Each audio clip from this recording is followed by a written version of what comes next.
Welcome to YouTube channel GK GS with Manish sir.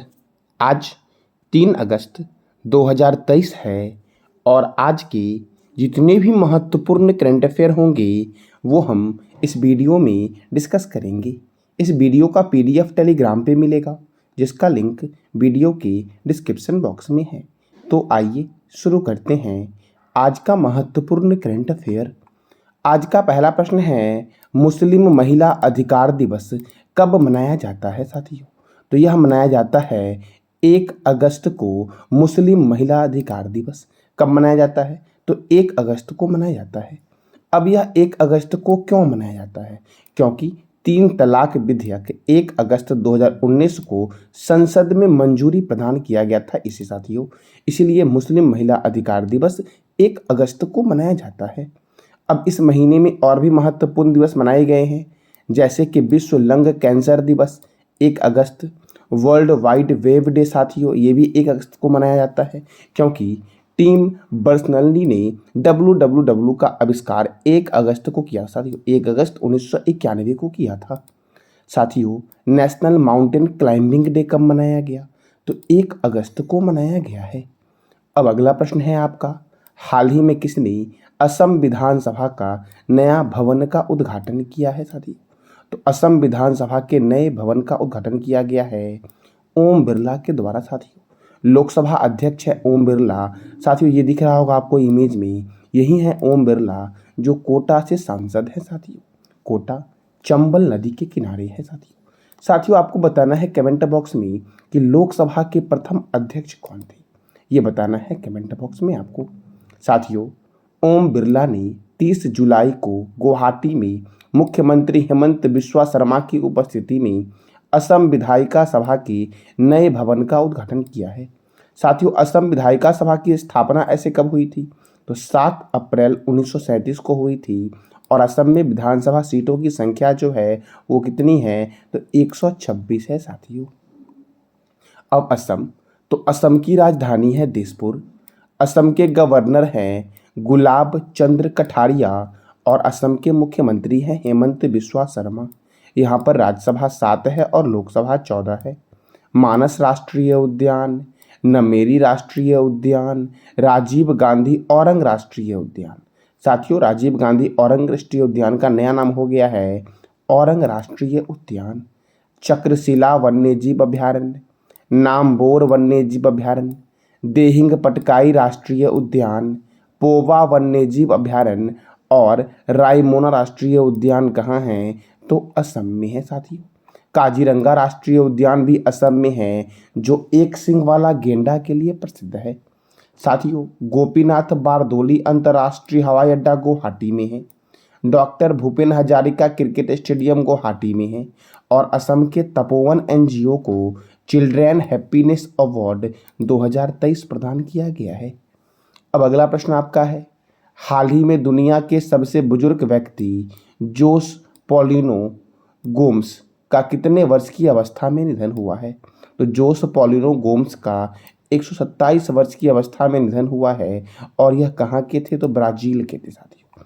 अब Brazil के थे तो ब्राज़ील की राजधानी क्या है? ब्रासीलिया। ब्राज़ील के प्रेसिडेंट है लूला डा सिल्वा और ब्राज़ील की करेंसी क्या है? रियाल साथियों। क्या है? रियाल। साथियों, अगला प्रश्न आपका है, हाल ही में देश का पहला सेफ्टी टैंक मुक्त शहर कौन बना है? तो देश का पहला सेफ्टी टैंक मुक्त शहर बना है नवी मुंबई। साथियों, यहाँ पे पाइपों का एक जाल बिछाया गया है, इसी कारण से सेफ्टी टैंक मुक्त शहर जो बन गया वो कौन बन गया है? तो नवी मुंबई बन गया है। अब नवी मुंबई महाराष्ट्र का एक शहर है, तो महाराष्ट्र की राजधानी है मुंबई। महाराष्ट्र के गवर्नर हैं रमेश बैस।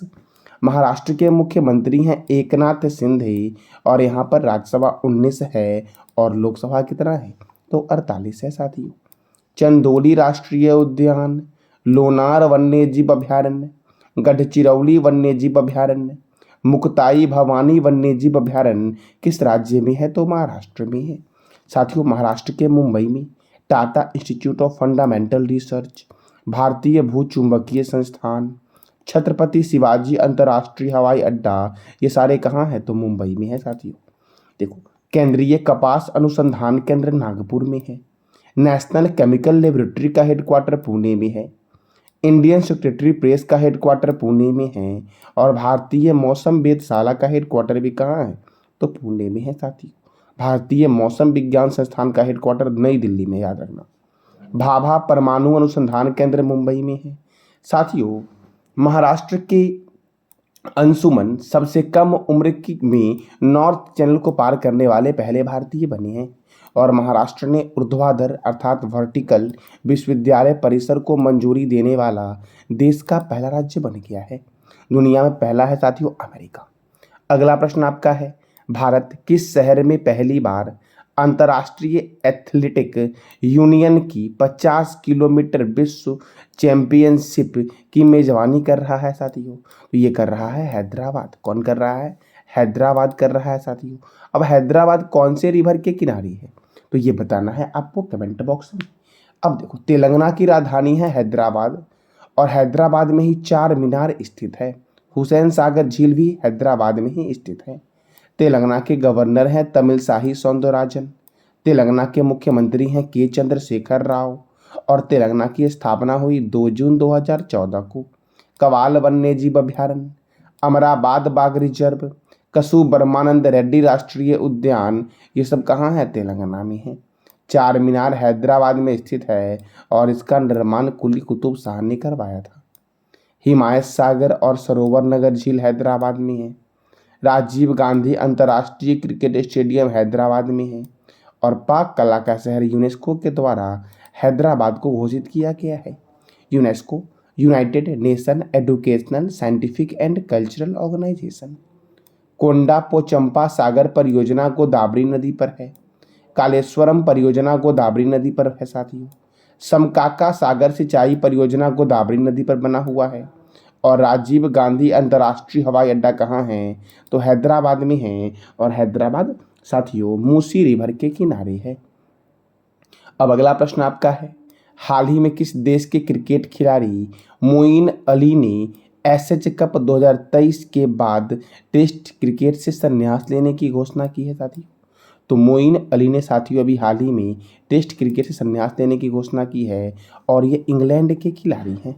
इंग्लैंड साथियों, यूनाइटेड किंगडम की राजधानी क्या है? लंदन।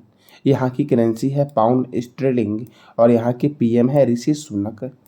एमनेस्टी इंटरनेशनल का हेडक्वार्टर लंदन में है। राष्ट्रमंडल का हेडक्वार्टर लंदन में है। अंतर्राष्ट्रीय समुद्री व्यापार संगठन अर्थात आईएमओ का हेडक्वार्टर कहाँ है? तो लंदन में है। क्रिकेट में साथियों Ranji trophy, Irani trophy, Duleep trophy, CK Naidu trophy, Rani Jhansi trophy, Deodhar trophy, GD Birla trophy और रोहिंटन वारिया ट्रॉफी जो दिया जाता है ये क्रिकेट में दिया जाता है साथियों।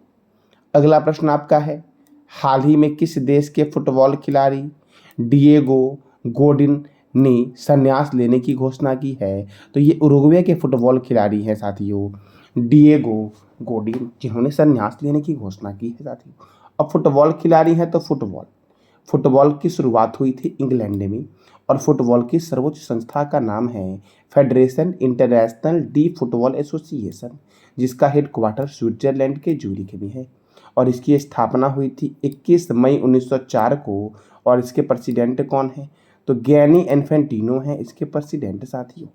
देखो, फुटबॉल, हॉकी, क्रिकेट में खिलाड़ियों की संख्या होती है 11। DCM trophy, Durand cup, Rovers cup, BC Roy trophy, Santosh trophy, Subroto Mukherjee cup, Ashutosh Mukherjee trophy और मडेका कप, ये सारे दिए जाते हैं साथियों फुटबॉल में। अच्छा, रग्बी फुटबॉल में कितने खिलाड़ी होते हैं? 15 होते हैं। बेसबॉल और खो खो में कितने खिलाड़ी होते हैं? 9। जिम्नास्टिक में साथियों कितने खिलाड़ी होते हैं? 8। वाटर पोलो, कबड्डी और नेटबॉल में कितने खिलाड़ी होते हैं? 7। वॉलीबॉल में 6 खिलाड़ी होते हैं। बास्केटबॉल में 5 खिलाड़ी होते हैं। और पोलो में कितने होते हैं? तो 4 खिलाड़ी होते हैं साथियों। अब अगला प्रश्न आपका है, हाल ही में एसोसिएशन फॉर डेमोक्रेटिक रिफॉर्म्स की रिपोर्ट के अनुसार सर्वाधिक अरबपति विधायक वाला राज्य कौन बना है? तो कर्नाटक बना है साथियों, सर्वाधिक अरबपति वाला विधायक राज्य साथियों। अब कर्नाटक बना है, सेकंड स्थान पर उत्तर प्रदेश है। तो कर्नाटक की राजधानी है बेंगलोर और कर्नाटक के गवर्नर हैं थावर चंद्र गहलोत। कर्नाटक के मुख्यमंत्री हैं सिद्धारमैया। यहाँ पे राज्यसभा 12 है और लोकसभा 28 है। यूटी खादर साथियों, कौन? यूटी खादर प्रथम मुस्लिम विधानसभा अध्यक्ष बने हैं। और कॉफी सम्मेलन की मेजबानी कौन कर रहा है? तो बेंगलुरु कर रहा है कॉफी सम्मेलन 2023 की मेजबानी। बांदीपुर राष्ट्रीय उद्यान, नागरहोल राष्ट्रीय उद्यान कर्नाटक में है। मेकेदातु बांध कावेरी नदी पर कर्नाटक में है। मलय का देश कर्नाटक को बोलते हैं। भारत का उद्यान, अंतरिक्ष का शहर, सिलिकॉन वैली, आईटी कैपिटल के उपनाम से जानते हैं बेंगलुरु को साथियों। केम्पेगौड़ा अंतर्राष्ट्रीय हवाई अड्डा बेंगलुरु में है। केंद्रीय उपोषण बागवानी संस्थान बेंगलुरु में है। केंद्रीय रेशम अनुसंधान केंद्र मैसूर में है। और राष्ट्रीय कॉफी अनुसंधान केंद्र कहाँ है? तो चिकमंगलुरु में है साथियों। अब अगला प्रश्न आपका है, प्रयागराज के किस गांव को ग्रामीण पर्यटक केंद्र, साथियों सही कर लेना यहाँ पर, प्रयागराज के किस गांव को ग्रामीण पर्यटक केंद्र के रूप में विकसित किया जाएगा? तो देवारी को साथियों ग्रामीण पर्यटक केंद्र के रूप में विकसित किया जाएगा। और ये प्रयागराज का एक गांव है। प्रयागराज साथियों उत्तर प्रदेश में है। तो उत्तर प्रदेश की कैपिटल है लखनऊ। और यहाँ के मुख्यमंत्री हैं योगी आदित्यनाथ जी। और यहाँ के गवर्नर कौन है? आनंदीबेन पटेल। यहाँ पर राज्यसभा 19 है और लोकसभा 80 है। दुधवा राष्ट्रीय उद्यान, बखीरा वन्यजीव अभ्यारण्य कहाँ है? तो उत्तर प्रदेश में है। पीलीभीत राष्ट्रीय उद्यान उत्तर प्रदेश में है। रामगंगा परियोजना रामगंगा नदी पर है। रिहंद परियोजना रिहंद नदी पर है। शारदा परियोजना शारदा और गोमती नदी पर है। भारतीय चीनी तकनीकी संस्थान का हेडक्वार्टर कानपुर में है। भारतीय दलहन शोध संस्थान का हेडक्वार्टर कानपुर में है। औद्योगिक विश्व विज्ञान अनुसंधान केंद्र का हेडक्वार्टर लखनऊ में है। केंद्रीय औषधि अनुसंधान केंद्र का हेडक्वार्टर लखनऊ में है साथियों। कहाँ पर है? लखनऊ में। केंद्रीय वनस्पति अनुसंधान केंद्र का हेडक्वार्टर कहाँ है? तो लखनऊ में है साथियों। अब अगला प्रश्न आपका है, हाल ही में किस राज्य सरकार ने 100 दिन काम देने की योजना की शुरुआत की है? तो साथियों पश्चिम बंगाल ने 100 दिन काम देने की योजना की शुरुआत की है। अब पश्चिम बंगाल ने की है तो पश्चिम बंगाल की राजधानी है कोलकाता। पश्चिम बंगाल के गवर्नर हैं सीवी आनंद बोस। और पश्चिम बंगाल के मुख्यमंत्री हैं ममता बनर्जी। यहाँ पर लोकसभा सीट 42 है और राज्यसभा सीट 16 है। ढोल उत्सव पश्चिम बंगाल, बुक्सा राष्ट्रीय उद्यान पश्चिम बंगाल, सिंगलीला राष्ट्रीय उद्यान कहाँ है साथियों? तो पश्चिम बंगाल में है। सुंदरवन राष्ट्रीय उद्यान पश्चिम बंगाल में है। ईडन गार्डन स्टेडियम कोलकाता में है। युवा भारती स्टेडियम या सॉल्ट लेक स्टेडियम कोलकाता में है। नेताजी स्टेडियम कोलकाता में है। डायमंड हार्बर, महलों का शहर और भारत का टॉलीवुड के नाम से जानते हैं कोलकाता को। नेताजी सुभाष चंद्र बोस अंतर्राष्ट्रीय हवाई अड्डा कहाँ है? तो कोलकाता में है साथियों। ये था आज का आपका महत्वपूर्ण करंट अफेयर। कल मैंने साथियों आपसे 3 प्रश्न किया था। पहला प्रश्न था आपका, अजरबैजान ग्रैंड प्रिक्स किसने जीता है? सर्जियो पेरेज ने जीता है। G20 की स्थापना कब हुई? 1999 में। और रेत की समाधि पुस्तक के लेखक कौन है? तो गीतांजलि श्री साथियों। आज का आपका 3 प्रश्न है जिसका जवाब देना है कमेंट बॉक्स में आपको। पहला है ईडन गार्डन स्टेडियम कहाँ है? उत्तर प्रदेश में लोकसभा सीटों की संख्या कितनी है? और तीसरा आपका केम्पेगौड़ा अंतर्राष्ट्रीय हवाई अड्डा कहाँ स्थित है? तो इस तीनों प्रश्न का जवाब देना है कमेंट बॉक्स में आपको। ये था आज का आपका महत्वपूर्ण करंट अफेयर। जानकारी अच्छी लगी तो चैनल को लाइक करी, शेयर करी और सब्सक्राइब करी। धन्यवाद।